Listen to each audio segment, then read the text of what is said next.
জি sir, আমরা যে আলোচনা ছিলাম যে আমাদের যে আজকের আলোচনার বিষয় যে রাষ্ট্রীয় সম্পদ রক্ষণাবেক্ষণ, আপনি যদি আমাকে জানান যে রাষ্ট্রীয় সম্পদ ব্যয়ের ক্ষেত্রে আসলে ইসলামের নির্দেশনাগুলো কী কী, রাষ্ট্রীয় সম্পদ যখন ব্যয় করা হবে সেক্ষেত্রে কী কী বিষয়গুলো মাথায় রাখা না, উচিত? সেটা তো হলো যে যারা দায়িত্বশীল থাকবে শুধু তারাই এটা ব্যয় করতে পারবে।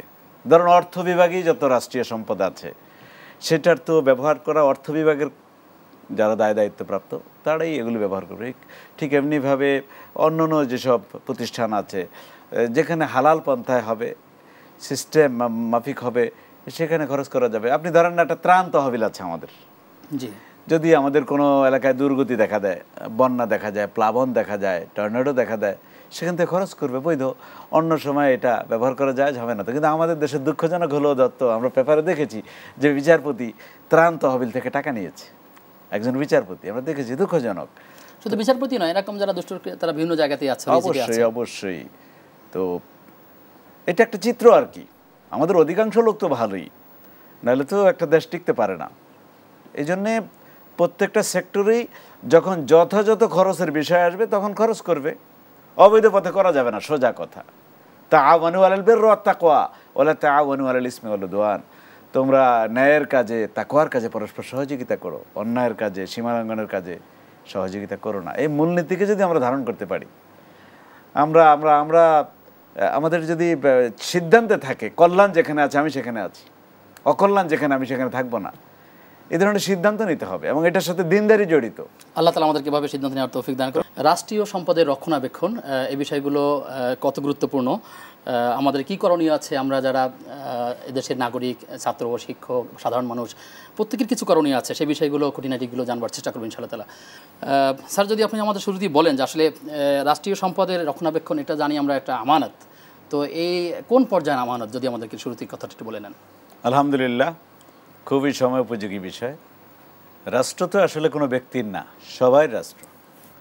যেই দেশে যেসব নাগরিক আছে সবাই মিলেই সেই দেশের অধিবাসী, আর প্রত্যেকেরই হলো রাষ্ট্র। তো রাষ্ট্রটা হলো আল্লাহর বড় নেয়ামত, যারা আসলে রাষ্ট্র পায় না। যেমন আপনি ফিলিস্তিনের অবস্থা দেখেন, ও দেখলে বোঝা যায় বাংলাদেশ আল্লাহ তাআলা আমাদের একটা নেয়ামত দিয়েছেন, একটা চমৎকার রাষ্ট্র দিয়েছেন। তো এই রাষ্ট্রটিকে রক্ষণাবেক্ষণ করা, এর সম্পদ রক্ষণাবেক্ষণ করা, এটা যেমনিভাবে ইমানের সাথে জড়িত একটা বিষয়, তেমনিভাবে একটা নৈতিক বিষয়, এটা কিন্তু একটা মূল্যবোধেরও বিষয়। এই সম্পদ রক্ষা করা মানেই হলো আমার দেশকে আমি এগিয়ে নিয়ে যাব। আসলে যে দেশগুলি দুনিয়ায় যত উন্নত, আপনি দেখবেন যে সেই দেশের লোকেরা তত বেশি সিরিয়াস তাদের দেশের ব্যাপারে, এবং তারা তাদের জীবনের চেয়েও বেশি পছন্দ করে, ভালোবাসে তাদের রাষ্ট্রকে, রাষ্ট্রীয় সম্পদকে। আর রাষ্ট্রীয় সম্পদ হলো আপনার কাছে আল্লাহর দেয়া একটা আমানত। আল্লাহ তাআলা বলছেন, ইন্নাল্লাহা ইয়া'মুরুকুম আন তুআদ্দুল আমানাতি ইলা আহলিহা। আল্লাহ তাআলা নির্দেশ করছেন যে তোমার আমানত তার সত্যিকারের যিনি পাওনাদার তার কাছে পৌঁছে দাও। তো বিধায় আল্লাহ তাআলা নেয়ামত দেন এবং দেখতে চান যে আমরা সেই নেয়ামতটা কীভাবে ব্যবহার করি। তো এরকম একটা রাষ্ট্র, রাষ্ট্রীয় সম্পদ যে আল্লাহ দিয়েছেন, এটাকে রক্ষণাবেক্ষণ করা আমাদের কিন্তু ইমানি দায়িত্ব। এবং আপনি জানেন একটা হাদিস আছে, আল্লাহ রাসূল বলেছেন যে কিয়ামতের মাঠে তোমরা কি জানো মাল মুফলিস, কে সবচেয়ে হতভাগা হবে, সবচেয়ে দরিদ্র হবে? সাহাবায়ে কেরাম তাদের মতো জবাব দিয়েছে যে যার বাড়ি নাই, যার গাড়ি নাই, যার ঘোড়া নাই।